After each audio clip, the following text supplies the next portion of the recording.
Graça e paz, queridos, bom dia.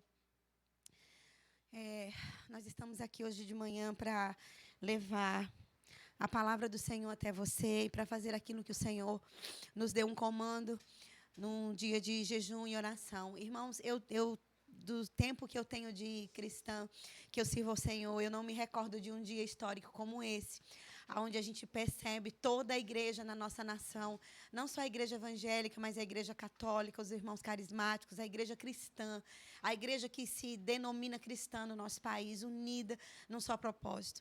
E nós vamos ter um momento de intercessão e de clamor e de oração. Nós colocamos aqui hoje a bandeira do Brasil, nós tivemos esse comando. Desde a meia-noite de hoje, nós começamos um período, um momento de jejum e de oração, junto com o grupo de intercessão da nossa igreja, com alguns outros irmãos também que estão conosco, declarando o que o Senhor já declarou a respeito da nossa nação. E a bandeira do nosso país, ela é um símbolo da nossa nação, ela representa a nossa pátria, ela representa o país em que nós estamos vivendo e que nós estamos hoje vendo tantas coisas acontecendo, irmãos, mas nós acreditamos e confiamos no Senhor. E antes de a gente começar a orar e a declarar e a clamar aquilo que o Senhor já disse ao nosso país, a respeito da nossa nação, eu gostaria de colocar uma base bíblica no nosso estudo de hoje. A oração que prevalece é o tema da nossa EBD do mês de abril. Durante todo o mês de abril, nas EBDs desse mês, nós estaremos ensinando sobre oração. E me parece muito pertinente, muito lógico que a gente comece hoje, nesse Dia Nacional de Jejum e Oração, ensinando, ministrando um pouco a respeito de oração de intercessão e jejum. É sobre isso que nós vamos falar em alguns minutos, sobre oração de intercessão e jejum. Muitos irmãos ainda têm algumas dúvidas, não têm uma ideia muito clara do propósito do jejum. E nós vamos colocar uma base bíblica que me parece que vai clarear, vai nos ajudar a entender tudo isso que nós estamos fazendo no dia de hoje. E eu gostaria que você abrisse a sua Bíblia, por favor, lá em Ezequiel, no capítulo 22, no versículo 30. Ezequiel, capítulo 22 e versículo 30. E enquanto você vai encontrando aí, eu gostaria de honrar também a companhia, a presença dos nossos irmãos de Vitória da Conquista, de Salvador. Eles são nossos irmãos da Verbo da Vida que nos colocaram aqui, que estão acompanhando a EBD. A EBD lá começa 9, termina 10. E assim que terminou a EBD da igreja lá em Conquista, eles começaram a estar aqui junto conosco na nossa EBD aqui online. E a gente é grato a Deus pela sua vida. Os irmãos da sede aqui de Aracaju, que estão também conosco, também falando aqui, mandando uma mensagem para nós. Obrigada por você estar aí junto conosco. E logo mais, daqui a pouco, vocês vão estar juntos também conosco num grande clamor, tá bom? Aqui em Ezequiel, no capítulo 22, eu acredito que você já tenha encontrado, no versículo 30, eu gostaria de ler. Está escrito, aqui o Senhor falando através do profeta, para o profeta, ele diz: eu busquei entre eles um homem que tapasse o muro e se colocasse na brecha perante mim, a favor dessa terra, para que eu não a destruísse, mas a ninguém eu pude achar. Nessa escritura aqui nós vemos Existem várias implicações desse texto, a gente não tem tempo de explanar tudo que tem aqui. Nós vamos colocar o nosso foco naquilo que é o tema, o subtema do nosso tema geral, que é a intercessão. Esse texto nos fala de que o Senhor, ele procurava alguém que se colocasse na brecha por ele, representando a pessoa dele em favor do povo. E nessa escritura o Senhor diz, mas a ninguém achei. Quando ele diz aqui, eu quero só esclarecer bem rapidamente sobre a parte em que ele diz, para que eu não a destruísse. Nós sabemos que o Senhor não trouxe destruição, não é o Senhor que envia pragas, não é o Senhor, irmãos, que fere com úlceras, com doença, com tempestades, terremotos. Se a gente tivesse tempo, nós poderíamos ver um pouquinho no versículo 31, o que o Senhor diz. O Senhor fala que o sofrimento, a consequência do que eles fizeram, da apostasia, da idolatria, do pecado do povo, o procedimento deles, na verdade, foi o causador de toda essa destruição. O versículo 31 é muito claro. E quando nós vemos aqui o Senhor dizendo, olha, eu preciso de alguém na terra que se interponha a favor da terra, que se coloque em favor. E nós começamos a entender aqui que o conceito de intercessão intercessão nada mais é do que alguém que se coloca diante de Deus em favor de outros. Oração de intercessão é quando eu me disponho a ser um canal de Deus em favor de outras pessoas, em favor de outras causas. E tem uma nota aqui na minha Bíblia de Estudo Plenitude, que fala que quando os muros da cidade eles fendiam, havia alguma fenda, alguma brecha, naquela cidade colocavam-se guardas naquela brecha, porque os inimigos que estavam ao redor das cidades, eles buscavam, na verdade, uma forma de entrar e de invadir aquela cidade. O muro ao redor da cidade protegia contra os inimigos. E quando havia alguma brecha, alguma fenda naquele muro, era a oportunidade que os inimigos tinham de invadir a cidade e de destruí-la. Quando se percebia alguma ruptura, alguma brecha no muro, né, tomava-se a iniciativa de colocar um guarda naquela brecha até que aquela fenda fosse reconstruída. E isso demorava um certo tempo. E enquanto a brecha não era reconstruída, o guarda ele tomava posição 24 horas naquela brecha, porque aquela brecha era uma oportunidade para que o inimigo entrasse na cidade. Então, quando usa-se essa linguagem de se colocar alguém na brecha, na verdade, na minha Bíblia que diz que isso é uma figura de linguagem, uma ilustração que nos mostra o papel do intercessor. É aquela pessoa que se coloca à disposição, do Espírito Santo para impedir ou para retardar o avanço de um inimigo. E é justamente isso que a intercessão faz. E eu coloquei aqui para nós que intercessão também é uma forma de limitar a ação do inimigo. Irmãos, algumas coisas vão acontecer na terra enquanto a igreja está aqui ainda e não é possível que nós possamos impedi-las. Mas sabe que é possível que nós possamos limitar a ação dessas coisas que acontecem. E a intercessão justamente é esse tipo de oração que vai refrear, que vai limitar a ação do inimigo na terra. Irmãos, a igreja é sal.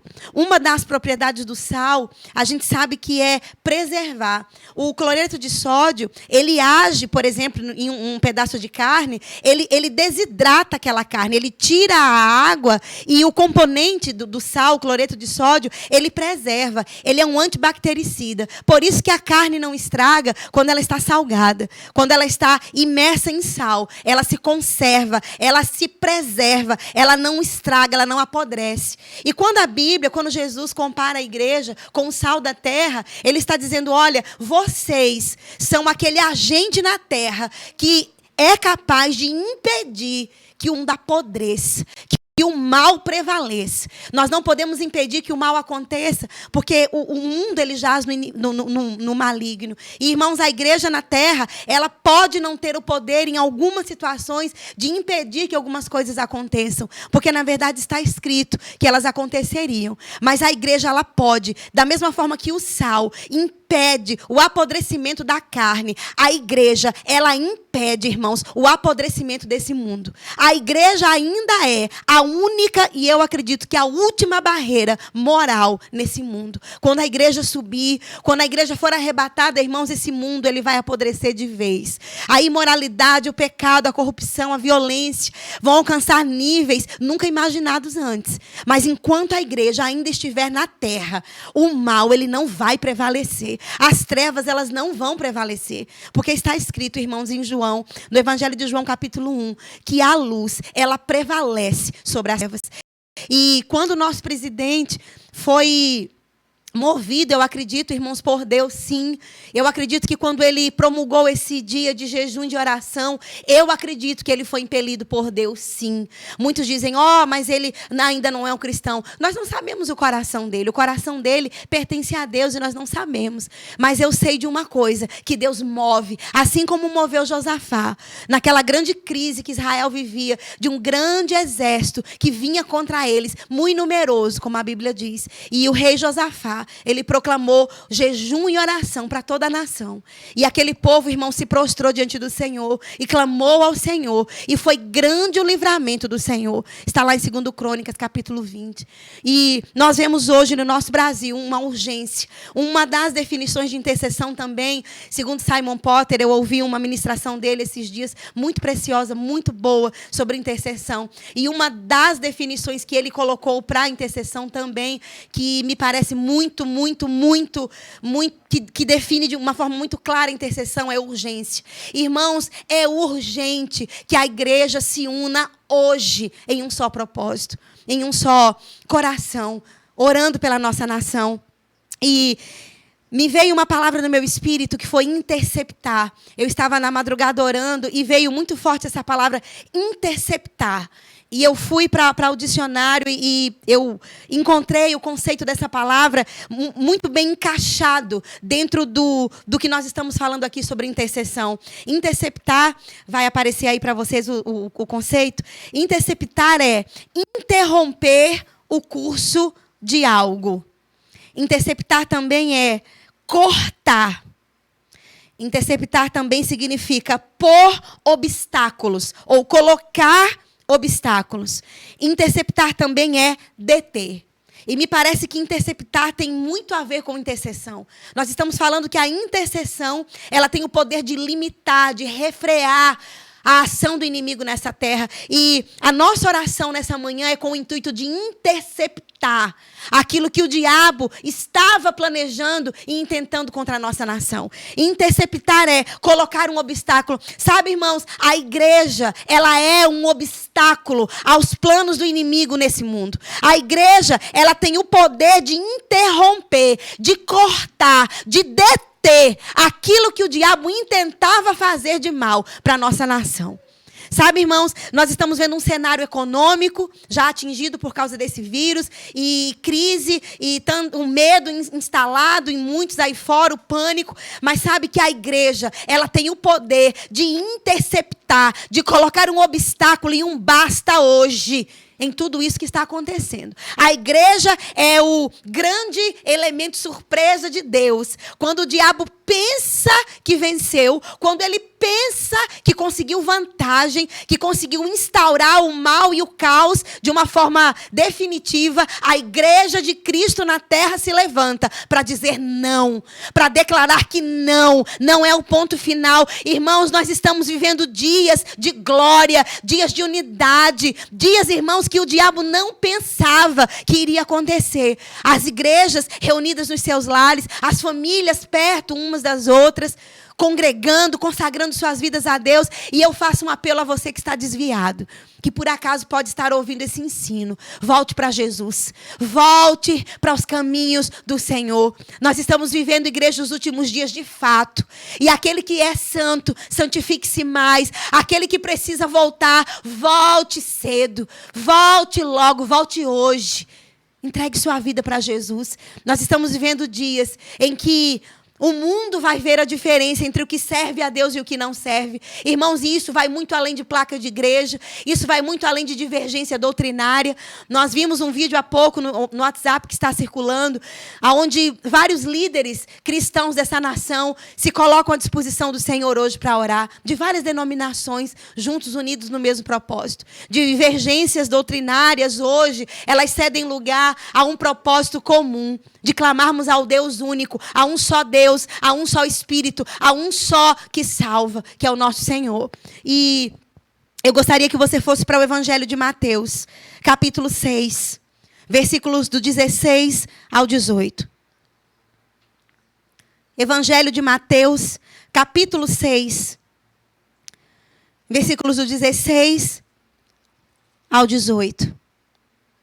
Nós vamos ver alguma coisa sobre jejum agora, para nós orarmos. Evangelho de Mateus, capítulo 6,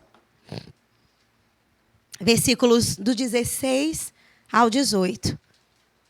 Se você está aí com a sua Bíblia, com o seu celular, acompanhe a leitura desse texto. Você que está anotando, Oh, graças a Deus pela sua vida. Graças a Deus porque eu sei que você está aí junto com a gente. Tem sido dias difíceis, esses dias em que nós estamos isolados, distantes, mas esses dias estão acabando, os irmãos. Os próximos dias serão dias de notícias excelentes, de notícias definitivas, para que tudo isso termine, em nome de Jesus. Mateus 6,16, está escrito. Aqui é o nosso Senhor instruindo, é Jesus falando. Quando jejuardes, não vos mostres contristados como os hipócritas, porque eles desfiguram o rosto com o fim de parecer aos homens que jejuam. Em verdade, eu vos digo que eles já receberam a recompensa.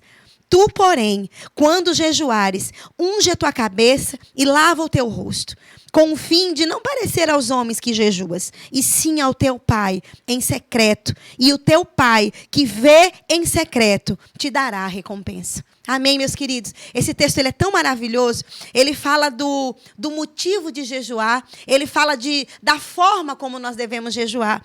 Quando a Bíblia fala aqui que você deve ungir a sua cabeça e lavar o seu rosto, na cultura hebraica, lavar a cabeça e se ungir era um sinal de alegria. Era um sinal de que alguém estava celebrando algo, de que alguém estava regozijando por algo. Então, o jejum, na verdade, não é para que a gente demonstre ao outro que nós estamos jejuando. Não é para, como é que eu posso dizer, ostentar uma espiritualidade ou mostrar ao nosso irmão o quão espiritual nós somos. Porque, na verdade, de acordo com o texto bíblico, jejum é algo do coração. É um propósito pessoal que você faz com Deus. Não é necessário falar que está jejuando para os quatro cantos. Nós estamos falando que estamos jejuando porque há um propósito nacional em que toda a igreja está envolvida nisso. E eu acredito que você que é cristão, que atendeu ao apelo do Espírito Santo, não foi de um presidente, não foi de um homem, mas foi do Espírito. Você também deve ou pode estar jejuando conosco nesse momento. E Jesus disse, olha, quando vocês estiverem jejuando, não demonstrem isso publicamente. Porque, na verdade, quem faz isso é hipócrita. Na verdade, o propósito do jejum, ele já se perde quando você proclama esse jejum, ou quando você se diz alguém que jejua tanto e que está de alguma forma, sendo mais espiritual que o seu irmão. Esse não é o propósito. Jesus disse aqui, unja sua cabeça, lave o seu rosto, se arrume, se alegre, não demonstre. Não precisa ser falado publicamente que você está jejuando. Porque, na verdade, quando isso acontece, você já recebeu a sua recompensa, que é dos homens. Mas Jesus disse aqui, quando você estiver jejuando, faça para o seu Pai, que está em secreto. E o Pai que vê em secreto te recompensará. Irmãos, eu fico tão feliz, porque esse texto me mostra que quando eu jejuo, eu vou ter uma recompensa. E não vai ser uma recompensa de homens, vai ser uma recompensa do Senhor. Eu anotei algo aqui que diz que jejuar é deixar de se alimentar por um período com um propósito espiritual. Jejum, na verdade, é você se abster de alimento. Uma parte do seu dia, algumas horas do seu dia, como convier a você, como você puder fazer. Não há nada prescrito, tem que ser X horas ou X período do dia. Não há uma determinação quanto a isso. Isso é livre. Mas o fato é que jejuar é você se abster de alimento por um tempo com um propósito espiritual. Nosso pastor Darren, ele costuma dizer que quando você jejua e vai, por exemplo, passear, fazer outras coisas, na verdade, isso não é jejum, isso é dieta. E existe uma diferença muito grande entre jejum e dieta. O jejum bíblico, pelo menos, ele deve ser acompanhado de oração e leitura da palavra. Ele deve ser acompanhado de um período onde você se abstém não só do alimento. O jejum é uma abstenção de alimento, sim. Mas quando você também se abstém de outras atividades. E você e Deus, no seu lugar secreto, em oração a Deus. Quando você está em jejum e em oração, em leitura da palavra, coloca um louvor, coloca uma adoração e fica ali, irmãos, alguns momentos com o Senhor. Esse é o jejum bíblico com um propósito. Qual é o propósito do jejum? O propósito maior do jejum, na verdade, é me colocar um pouco mais sensível, um pouco mais ligada às coisas do Espírito do que com as coisas naturais. O jejum, ele promove para você um crescimento no que diz respeito a ouvir do Espírito. O jejum, ele te disciplina, ele disciplina a sua carne a se colocar em segundo plano para que o que está no seu espírito possa vir à tona e possa prevalecer. Existe uma escritura, eu vou apenas citar para que você anote no seu estudo, Atos capítulo 13, do versículos 1 ao 3, se você quiser anotar, Atos 13, do 1 ao 3. Especificamente o versículo 2 vai nos dizer que os apóstolos, eles estavam num momento de jejum. Mas sabe, irmãos, a forma como eles jejuavam era a seguinte: eles estavam em jejum e em oração. E a Bíblia diz, servindo eles ao Senhor com jejum e oração. Então eu entendo que jejuar também é uma forma de servir ao Senhor, de ministrar ao Senhor. O meu jejum também tem o propósito de ministrar, de servir ao Senhor. Irmãos, e esse versículo 2, ele é tão maravilhoso. Diz que enquanto eles estavam jejuando e orando, disse o Espírito Santo. Uau! Então eu entendo que o momento de jejum, aonde eu me abstenho de alimento por um tempo, vou para a palavra, me coloco em oração, é o lugar aonde o Espírito Santo fala. Aonde o Espírito Santo dá comandos. Aonde o Espírito Santo, irmãos, fala aquilo que está no coração do Pai. Não só para mim, mas para a minha nação, para a minha igreja local, para aqueles que estão ao meu redor. Irmãos, jejum e oração é um exercício espiritual que me treina a ouvir do Espírito e a discernir a voz do Senhor. Irmãos, nesse mundo de hoje, especificamente nessa estação que nós estamos vivendo, irmãos, é urgente, há uma urgência do Espírito Santo em que a igreja se posicione não para ouvir um noticiário ou para ser guiado por aquilo que se posta em mídia, internet. Irmãos, nunca se viu uma enxurrada tão grande de postagens, de coisas políticas, de notícias, de fake news e tantas coisas. Irmãos, vamos dar um tempo de tudo isso, pelo menos no dia de hoje. E ficarmos ligados, vamos colocar esse jejum nesse propósito, de que o Senhor possa nos dar comandos claros, de que os líderes cristãos dessa nação possam ouvir comandos do Espírito e seguir esses comandos para si, para as suas igrejas, para a nossa nação.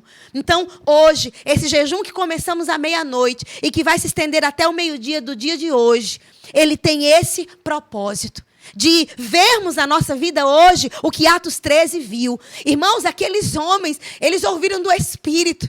Eles fizeram uma escolha de homens que levariam o evangelho como missionários. Naquele momento, Saulo e Barnabé foram separados. Irmãos, toda a Ásia foi ganha para Jesus. Houve uma revolução, irmãos, espiritual de almas que foram ganhas como nunca foi visto naquele tempo. Porque homens de Deus estavam jejuando e orando. E naquele momento em que eles estavam servindo ao Senhor, com seu jejum, com a sua consagração, disse o Espírito Santo. E esse é o nosso propósito hoje. De que juntos como nação, como igreja na terra, especificamente hoje na nossa nação, que o Espírito Santo, irmãos, possa tirar do nosso meio todo o embaraço, toda contenda partidária, todo um engano, toda distração que Satanás tem colocado no meio da igreja para tentar embaraçar a igreja e minar a unidade no nosso meio. Irmãos, essa obra do diabo, eu declaro, já caiu por terra em nome de Jesus. A igreja acordou, a igreja despertou, entendendo que nós temos um inimigo comum. E não é o presidente da república, não é o governador, não é partido A, partido B. É Satanás e suas obras. É Satanás e os seus demônios. Ele é o inimigo da igreja. Ele é o inimigo do homem. Não são outros homens. Os outros homens são meros fantoches na mão do diabo. A Bíblia diz em Efésios 6 que a nossa luta, irmãos, não é contra carne, contra sangue, mas contra potestades, contra espíritos que usam esses homens para afetar a nossa nação. E nós vamos nos colocar hoje. Hoje essa bandeira do Brasil está aqui hasteada, irmão, porque nós precisamos. O Senhor, irmãos, Ele conta com a igreja. Na terra, como nós vimos lá em Ezequiel, a Bíblia diz que Deus procurou. Irmão, se Deus procurou, é porque não é algo que se encontra muito fácil. Pessoas que estejam dispostas a abrir mão das suas crenças políticas, ou da sua doutrina, ou de coisas assim, para colocarem tudo isso de lado, em prol de um objetivo comum, que é ver a nossa nação, irmãos, não apenas livre desse vírus, não apenas livre dessa doença, mas livre, irmãos, de tudo aquilo que impede o avanço da igreja, do medo, da desunião e de coisas assim.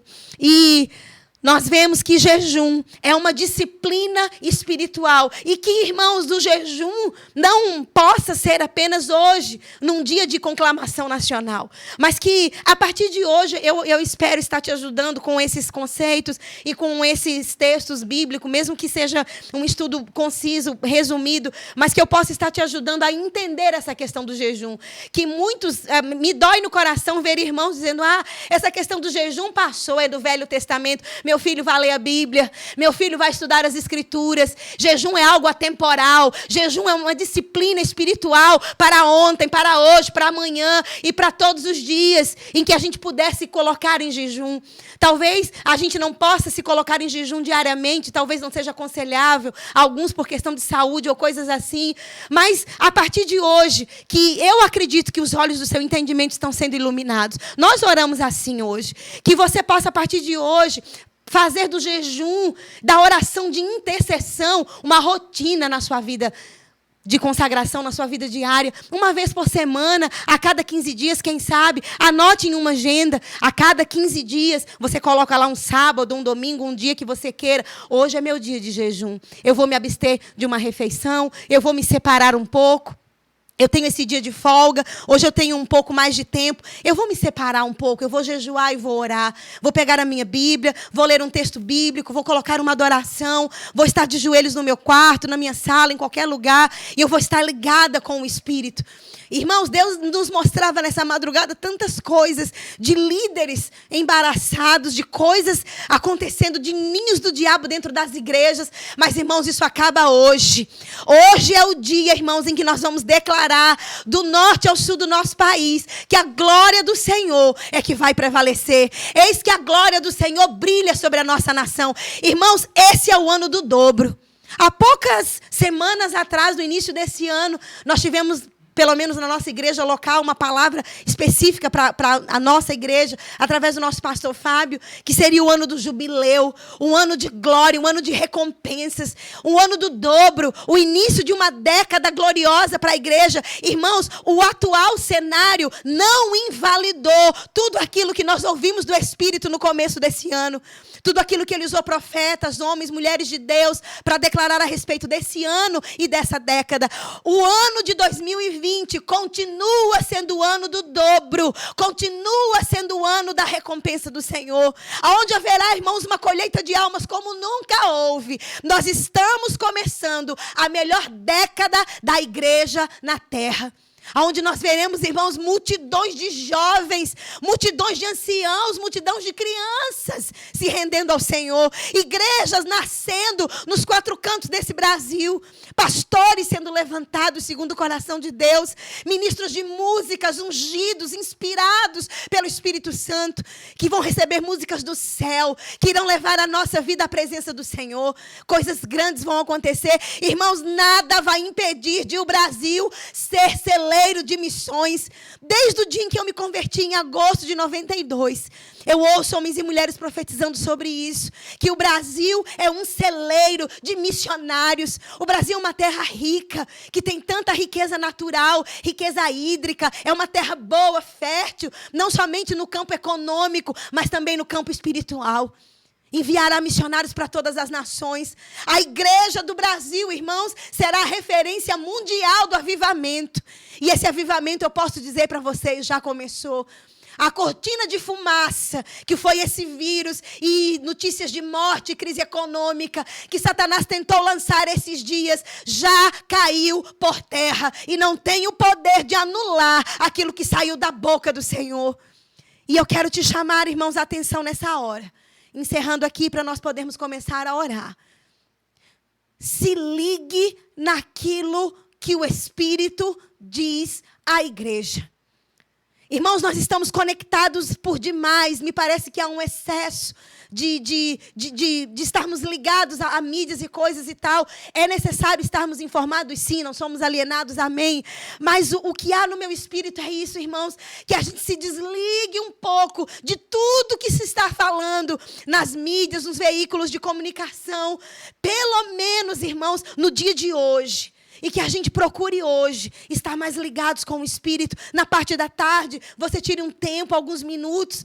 Eu conclamei a igreja de meia-noite até meio-dia de hoje, pelo menos durante 15 minutos. Se você não pode estar mais do que isso, se puder, amém. Se não, pelo menos 15 minutos. Você que é cristão, que é irmão em Cristo, que me ouve, de qualquer igreja, de qualquer denominação, tire hoje pelo menos 15 minutos. Marque, anote no seu celular, coloque lá no seu alarme, 15 minutos, para você dobrar os seus joelhos na sua casa, aonde você estiver, e orar pelo nosso país. Se você já é batizado no Espírito Santo, se você já ora em outras línguas, ore em línguas, porque a oração, irmãos, perfeita, é aquela oração aonde as nossas palavras, a nossa língua não nos limitam. É uma linguagem do céu que o Senhor nos deu como ferramenta preciosa para ser usada também na intercessão.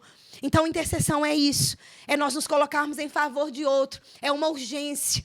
É quando nós dispomos a nossa vida como aquele guarda que ficava no muro da cidade em Jerusalém, a postos, ligado, observando os movimentos do inimigo e não permitindo que ele entre na cidade. Irmãos, nós vamos declarar que o Brasil é do Senhor Jesus. Se você tem alguma bandeira na sua casa ou alguma camisa verde e amarelo, que também para nós é um símbolo que representa a nossa nação, eu gostaria que você pegasse agora. Eu gostaria que você estivesse com a sua família de mãos dadas, segurando esse objeto ou alguma coisa que represente, algum símbolo, caso você tenha, que represente a nossa nação. E nós vamos começar um período agora de oração no Espírito Santo, de oração em outras línguas. O irmão Reagan dizia que nós somos uma geração que temos pressa, muitas vezes, de nos mover. E ele disse que nós não podemos ter pressa.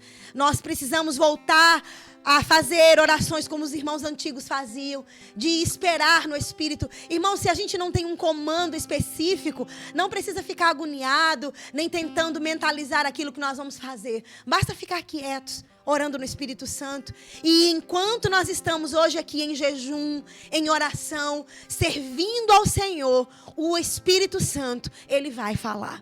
O Espírito Santo, Ele vai nos dar comandos. Ele vai nos dar, irmãos, clareza de como agir, de como fazer as coisas. Ele vai dar clareza ao comando, àqueles que estão no comando dessa nação, ao nosso presidente, ao governador, aos prefeitos, àqueles homens que estão investidos de autoridade.